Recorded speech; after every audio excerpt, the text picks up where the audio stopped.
The ashes falling on your braid from all the angry promises they made. Let them come and let them watch it burn. This is the final lesson they will learn. We chose this love beyond the flame. They chose the war and spoke its name. This burning timber is our truth, a fortress built in blood and youth.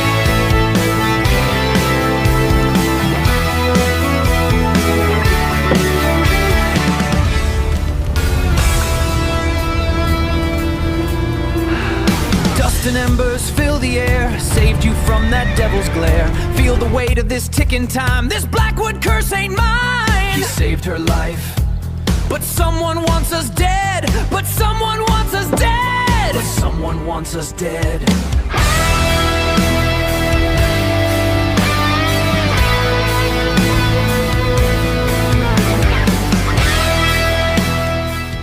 Saw my timber turn to ash and smoke. Every promise that they made me broke. Now a cold steel debt is what they owe, and I'm the reaper coming for my soul.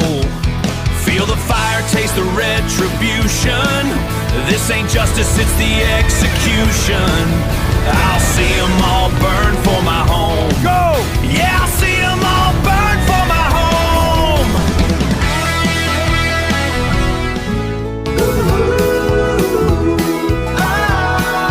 The cowboy who saved the Apache girl and changed his destiny forever. Part 2, Shadows over Red Creek. Autumn settled across the Wyoming territory like a golden blanket. The endless prairie that had shimmered green during summer now glowed with shades of amber and gold. Cool winds swept across the grasslands, carrying the scent of distant pine forests and the promise of winter. For a brief time, life at Caleb Dawson's ranch felt peaceful. Too peaceful. The days followed a comfortable rhythm. Caleb rose before sunrise, tended the cattle, repaired fences, and prepared the ranch for the coming cold months. Aponi worked beside him whenever she could. Though her injuries had healed, she remained cautious about pushing herself too hard. Still, she refused to sit idle. She gathered firewood, helped organize supplies, fed chickens and horses, and little by little the ranch that had once felt lonely became filled with life. One chilly morning, Caleb stepped outside carrying a bucket of feed. He stopped. Aponi was standing near the horse corral. The rising sun painted the horizon with streaks of orange and pink. Her dark hair moved gently in the breeze. For a moment, Caleb simply watched. Something inside him had changed during the past few months. At first, Aponi had been a stranger, then a guest, then a friend. Now she had become something far more important. Aponi turned and noticed him watching. A small smile appeared on her face. Caleb quickly looked away, pretending to focus on the horses. The smile on Aponi's face widened. She understood more than he realized. Later that week, trouble arrived. The first sign appeared near the northern fence line. Caleb discovered several broken fence posts scattered across the ground. At first, he assumed a storm had caused the damage. Then he found boot prints. Fresh boot prints. Someone had done it deliberately. His expression darkened. The next morning the problem grew worse. Nearly 20 cattle were missing, gone, vanished overnight. Caleb spent hours tracking hoofprints across the prairie. Eventually the trail disappeared near a rocky canyon. Whoever had taken the animals knew exactly what they were doing. When he returned home, frustration filled every step. Aponi immediately noticed. What happened? Cattle thieves. Her eyes narrowed. You know who? Caleb hesitated, then nodded. Not for certain. But you suspect? Yes. Aponi waited. Victor Blackwood. The name seemed to darken the room itself. Even Aponi had heard stories about the wealthy cattle baron, stories of intimidation, threats, families forced from their land, people who mysteriously disappeared after refusing his offers. Few could challenge Blackwood, even fewer won. Aponi looked toward the distant hills. My people know men like him. Caleb sighed. Unfortunately, so do I. 2 days later, a rider arrived at the ranch. The man wore an expensive coat and rode a beautiful black horse. Everything about him screamed money, power, influence. He introduced himself as Samuel Crane, one of Victor Blackwood's attorneys. The moment Caleb saw him, he knew this visit wouldn't be friendly.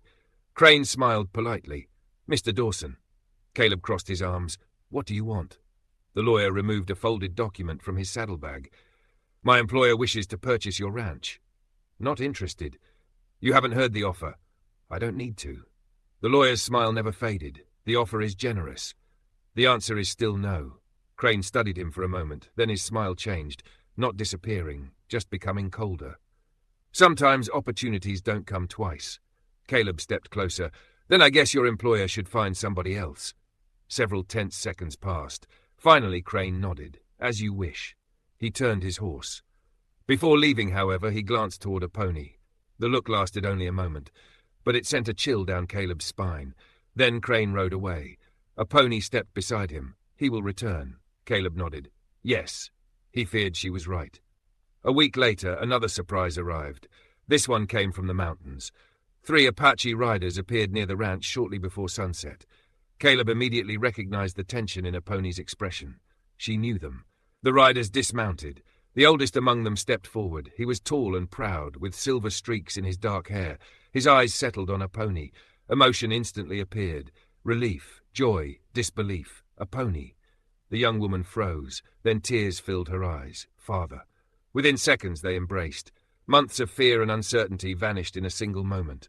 The other riders smiled. One even wiped away tears. For months they had believed Aponi was dead. Now she stood before them alive. Safe. The reunion lasted long into the evening. Stories were exchanged, questions answered, laughter returned. For the first time since arriving at the ranch, Aponi seemed completely at peace, yet beneath the happiness lingered a difficult question. Would she stay, or would she leave? That night, after everyone retired, Caleb sat alone on the porch. The stars shone brightly overhead. The prairie stretched endlessly into darkness. Footsteps approached. Aponi joined him. Neither spoke immediately. Finally, Caleb broke the silence. Your family must miss you. They do. You should go with them. The words hurt more than he expected. Aponi stared toward the horizon. My father asked me the same question. Caleb forced a smile. What did you tell him? She looked directly into his eyes. I told him I wasn't ready. His heart skipped. The silence that followed felt enormous. Neither moved. Neither looked away. Then Aponi smiled softly. And for the first time, Caleb realized the feeling growing between them wasn't friendship anymore. It hadn't been for quite some time. The following morning, Aponi's father requested a private conversation with Caleb. The two men walked beyond the barn, away from curious ears. For several moments, the Apache elder remained silent. Then he spoke. You saved my daughter. Caleb nodded. I did what anyone would have done. The elder shook his head. No. His voice carried certainty. Many men would have walked away. Caleb didn't know how to respond. The elder continued. Aponi speaks highly of you. That made Caleb nervous. Very nervous. The elder noticed immediately. A faint smile appeared. You care for her. Caleb looked toward the distant mountains. There are things I care about. The elder laughed softly. A wise answer. Then his expression grew serious, but dangerous. Caleb understood. Life on the frontier was complicated. Relationships between settlers and Apache communities faced countless obstacles. Fear, prejudice, history. Yet neither man denied the truth. The feelings existed, whether the world approved or not. Before returning to camp, the elder placed a hand on Caleb's shoulder. You are a good man. The simple words carried tremendous weight, more than Caleb realized. 3 nights later, disaster struck. The attack came shortly after midnight. Caleb awoke to shouting, then gunfire. His eyes snapped open. Outside, horses screamed. A building was burned. Flames climbed into the night sky. Go! Caleb grabbed his rifle and rushed outside. The barn. Someone had set fire to the barn. Dark figures moved among the shadows. Several armed men, at least 6, maybe more. A bullet slammed into a fence post beside him. Splinters exploded. Caleb dove for cover. Another shot echoed. Then another. The attackers weren't trying to steal. They were trying to destroy. Trying to send a message. Suddenly another rifle fired from behind him. Then another. Aponi's father and his warriors had joined the fight. The raiders immediately lost their advantage. Gunfire erupted across the ranch. Shouts filled the darkness. Horses thundered across the prairie. One attacker fell. The others retreated. Within minutes, they vanished into the night. The battle was over, but the damage remained. Half the barn burned. Several horses escaped. Supplies were destroyed. As dawn approached, Caleb examined the scene. Near the edge of the property, he discovered something. A silver pocket watch. Expensive, elegant, and engraved with a single symbol. The Blackwood brand. Caleb's jaw tightened. At last he had proof. Victor Blackwood had made his move, and this was only the beginning. Far away inside his luxurious ranch house, Victor Blackwood sat beside a roaring fireplace. A wounded rider stood before him. The attack failed. Blackwood's expression remained calm, dangerously calm. Did it? The rider looked confused. Blackwood smiled coldly. Now Dawson knows exactly who his enemy is. Outside, winter clouds gathered over the Wyoming territory. A storm was coming, and before it ended, lives would be changed forever. To be continued. Part 3 will include Victor Blackwood escalating the ranch war, a cattle drive ambush, Caleb and Aponi's first romantic confession, tribal diplomacy with Apache leaders, a hidden conspiracy involving stolen land deeds, a deadly showdown in the mountains, a major cliffhanger ending.